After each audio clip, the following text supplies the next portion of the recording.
NBA 2K26 just dropped and the takes online are all over the place. Some people say it's the best 2K in years, others swear it's broken, arcade nonsense. So which one is it? Honestly, I think it's a little bit of both. This year's gameplay actually feels different. It's not your typical roster update with shinier sweat effects. There's a real potential here for an upgraded on-court experience. But a few very frustrating flaws keep it from being that next level, all-time great 2K game. And here's the thing, how you feel about the game really depends on the type of player you are. If you are grinding online to be the most competitive baller on the block, your experience is going to be different than someone who loves diving into a single player, replicating NBA basketball on their screen. That's why I'm splitting this review into two parts. This video is all about the offline single player side of the game, and then I'll make a separate review for the online experience. And hey, if you're thinking of picking up NBA 2K26, I've got a link in the description to a trusted store where you can grab it at a good price. Alright, let's break down NBA 2K26 offline single player experience. We will start with what matters the most in any sports game, the gameplay. Alright, so the first thing you will notice when you play the game is the modified dribbling system. In NBA 2K26, holding the right trigger while flicking the right stick makes you pull off more aggressive moves, which feels great, especially out of triple threat position. Also, chaining moves has never felt smoother, thanks to 3 changes to the game. First, there's far less body up contact animations in the game, so the on-ball defense is a bit weaker, but offense flows better. Secondly, we have faster animations in the game, especially when it comes to offense. And third, it feels like the game has reduced the input delay between your stick flicks and the move actually happening on the screen. And when you combine all these things together, you get a dribbling system that feels powerful and fun, especially when you are controlling players like Kyrie or Steph. Now we gotta talk about the big elephant in the room when it comes to NBA 2K26 gameplay, the AI. There are 2 big issues that stand out and are extremely irritating when you play the game a bit longer. First problem is that the computer has been really dumbed down here with its play variety on offense. Like, yeah, it calls different plays, but most of my matches actually boil down to basically my computer opponent driving down the lane and then kicking the ball to the 3-point line, even when they have a relatively open layup or dunk. And no, this is not just modern basketball for you. This is not Boston spamming threes all the time. This is computer being super predictable and lacking any meaningful variety in decision-making process when it comes to driving the lane. Second big issue with AI is that the computer teams all basically run a 5-out offense when you play in modern era. If you're not familiar with 5-out concept, it means basically that all offensive players are by default positioned somewhere around the 3-point line, giving more space inside and stretching the defense. And yeah, I get it, 5-out is a very popular concept in modern basketball, but not every single team plays that way all the damn time. After all, we got teams like Timberwolves or Denver that do not run 5-out all the time, right? Thankfully, older eras don't suffer from this issue as much from what I've seen, because yeah, seeing a 90s or 2000s game with everyone just chilling at the 3-point line would absolutely kill immersion. I think it's critical for 2K to fix these 2 flaws, because once you see it, you cannot unsee it, you know? And so every match starts to feel the same and it gets boring really quick. Then we have shooting, which also has been changed this year and in my opinion for the worse. See, a lot of people online tell you that the shooting is easier this year, but I bet what they play is actually My City only.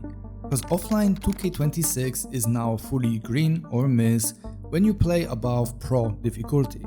And so you either time your shot perfectly or the shot is not going in.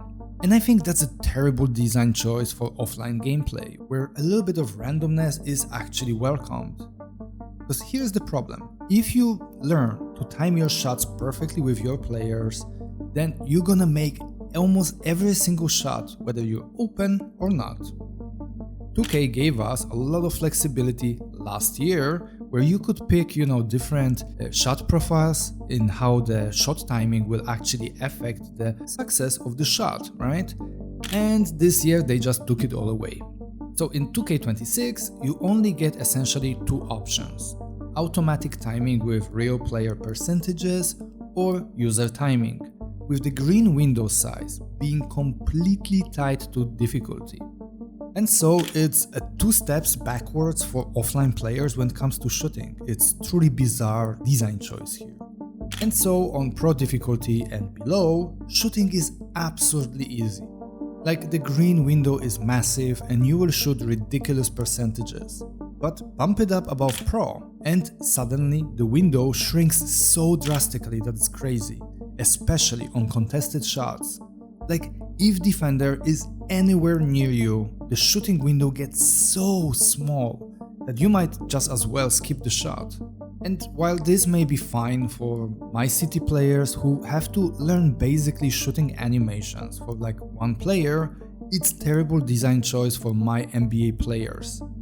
So I bet that as a result, a lot of regular players will struggle to find that sweet spot between automatic buckets and Brick City, and that sucks. Honestly, I believe 2K should have kept green or miss for online modes only and leave us offline players with the same options we had in 2K25. It was perfect, so I have no clue why they made it way worse. But on the positive side, there are now tons of shot meter options, way better than the 3 terrible ones we had in NBA 2K25. And overall, shooting feels super smooth this year, which is always a win. And if you are a real player percentages shooting type of a guy, then you have nothing to worry about. It works just as well as it did last year. Movement deserves a mention too. With the faster animations in the game, the gameplay feels more dynamic than ever before. Guards have a noticeable burst and the flow of the play feels really smooth. There's also no rubber banding on fast breaks, they feel seriously dynamic and satisfying to pull off. The overall flow of player movement on the court feels quite responsive and fast, but it's not perfect. On default settings, there are occasional speed-up animations which look really weird. Movement can also feel a bit floaty and kinda weightless, and foot planting can struggle to keep up with player speed. I bet some sliders will fix the issue down the line, but I haven't found the magic formula yet. And if you found some great sliders that fix how the movement looks like and makes it more realistic, let me know in the comment section. Alright, so to sum up gameplay part of the game, NBA 2K26 makes some really fun changes. Offense is smoother, dribbling feels great, and shooting can be satisfying if you find the right setup for you. But there are unfortunately imperfections with the lack of shooting timing flexibility and offense being quite overpowered this year, creating sort of imbalance. And my biggest culprit holding NBA 2K26 gameplay back are the serious flaws with AI. If 2K can patch these issues, then 2K26 could be my favorite 2K since 2K16. But until then, it's unfortunately quite a mixed bag. Alright, so that was a lot about gameplay. Now let's move on to presentation. NBA 2K26 is a gorgeous game. It's not a huge leap from 2K25, but there are some minor yet clear upgrades when it comes to visuals, especially in animations, which are hands down the best I have ever seen in a basketball game. Honestly, a lot of 2K fans take animations in this series for granted. See, I play plenty of other sports titles, and I would kill for even 10% of the motion detail we get here. With pro play technology, players move like their real-life counterparts, in a way that sometimes makes your jaw drop. Lighting also got a bump here.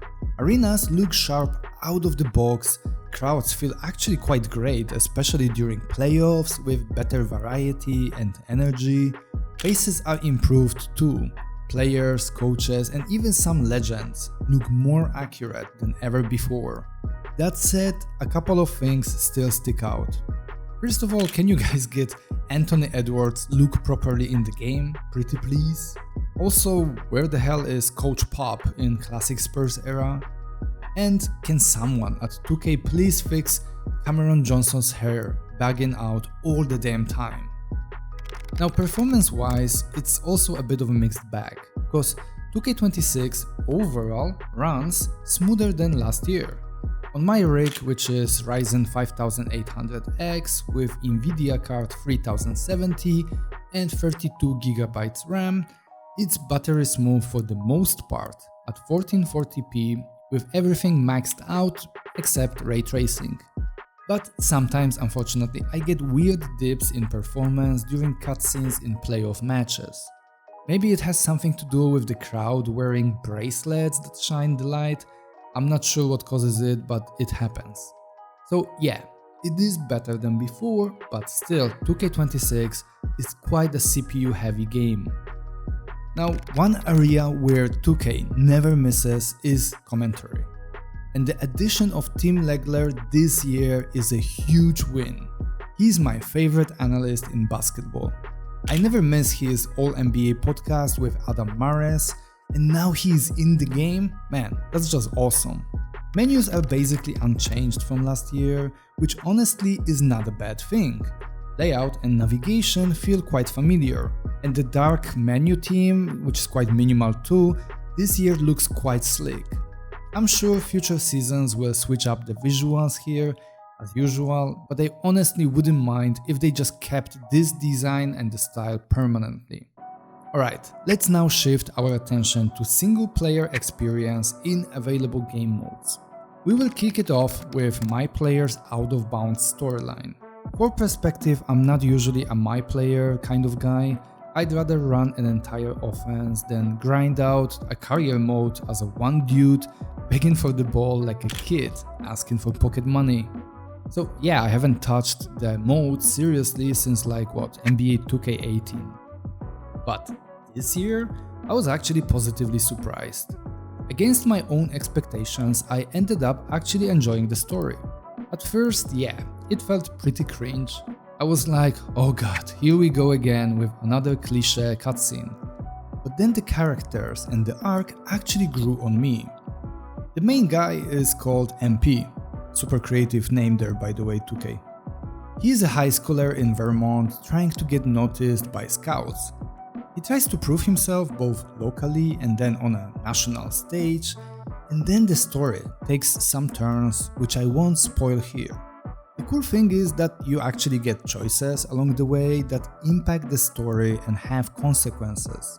I'm not gonna get into details, but picking different paths gives you different boosts or objectives later on. And the pre-draft story is actually quite fleshed out. It actually took me few hours just to reach NBA draft, and I wasn't bored in the process, and that alone says a lot. Gameplay-wise, the mode is quite solid. Teams actually run their real playbooks, star players get the ball, and you have to fit into the system instead of being handed the keys like you are the new chosen one. You can still call for the ball if you want, but it doesn't feel like the entire match revolves around you. That said, My Player got stale for me around middle of my rookie season. I guess I just prefer running the whole team, not role-playing as one guy in basketball game. But for people who do like that style of the gameplay, I think this year's mode is strong entry. But unfortunately, there is one terrible issue with My Player mode: VC monetization. Yeah, you start off rated in the low 60s, which is quite usual at this point. To even sniff 86 overall rating, you will need around 190,000 VC. That's about 190 games if you are grinding naturally, since a solid game nets you maybe 1000 VC. So think about that.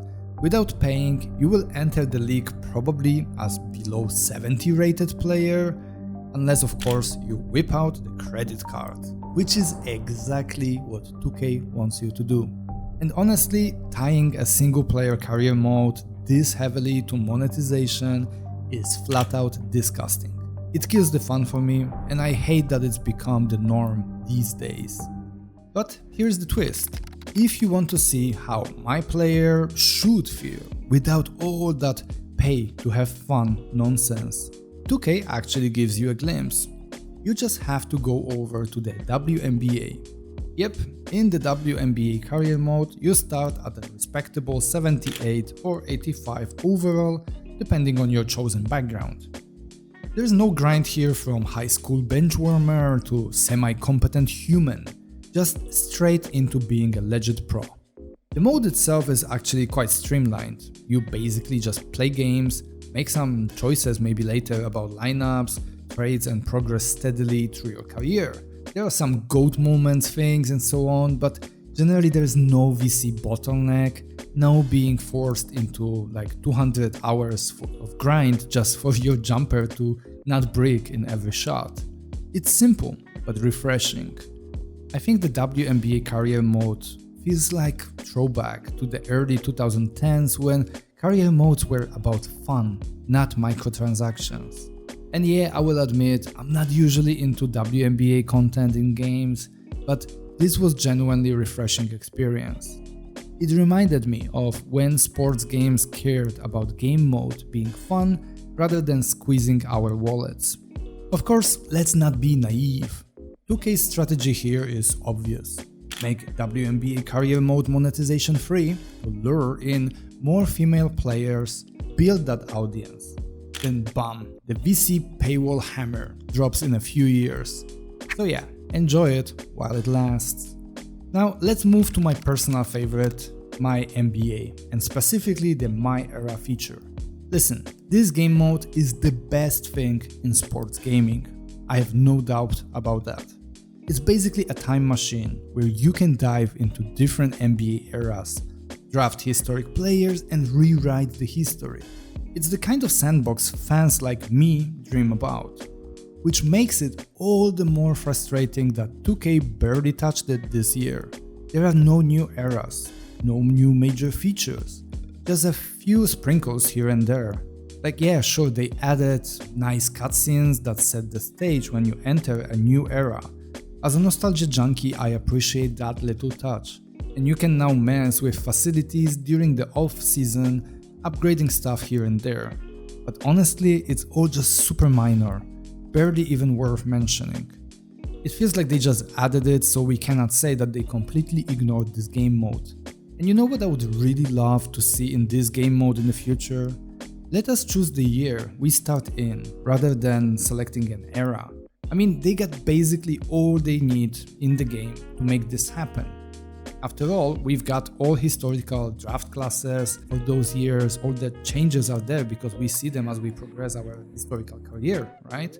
So it shouldn't be too hard to implement that, so I don't know why they don't do it. So that's NBA 2K26 offline single player side of things. And honestly, it's unfortunately a mixed bag. On the court, this year's gameplay feels fresh and exciting. Well, at least for the first few hours, until you start noticing all the issues with it. Dribbling is the best it's ever been. Shooting is satisfying when it clicks, and movement has a new fluidity that makes the game's flow better. But it's also held back by questionable balance, some seriously head-scratching AI, and that all-or-nothing shooting system. Presentation-wise, NBA 2K26 is gorgeous. Animations, lighting, atmosphere, this game nails the look of basketball. As for modes, MyPlayer is way better than I expected story-wise, but the VC grind still drags this game mode through the mud. The WNBA career is a breath of fresh air, a reminder of how fun career modes used to be before monetization strangled them. And MyNBA, MyEra is still king of the hill, even if 2K barely bothered to add anything new. So where does that all leave us? For me, NBA 2K26 is not the holy grail I was hoping for, but it has the potential to be the most fun I've had with the series in years. If 2K can fix AI and bring it back to the level from 2K24 or 2K25, then it may become my favorite NBA 2K game in years. Because if they don't fix these issues with computer logic, the game will get boring really fast for single-player enthusiasts. Because once you see the AI problems, you just cannot unsee it, and it sucks. Now I want to hear from you. If you've been grinding offline, what's your take? Is this year's 2K a step forward, or just another dressed up roster update in your books? Drop your thoughts below, I'll be checking the comments and replying whenever possible. And like I said at the start, this is only half of the story. I'll be back soon with full breakdown of the online experience. If you enjoyed this video, a like goes a long way. And if you want to catch the future content about NBA from me, then hit that subscribe button. Anyway, that's all from me in this video. Thanks for your time, and I'll see you in the next one.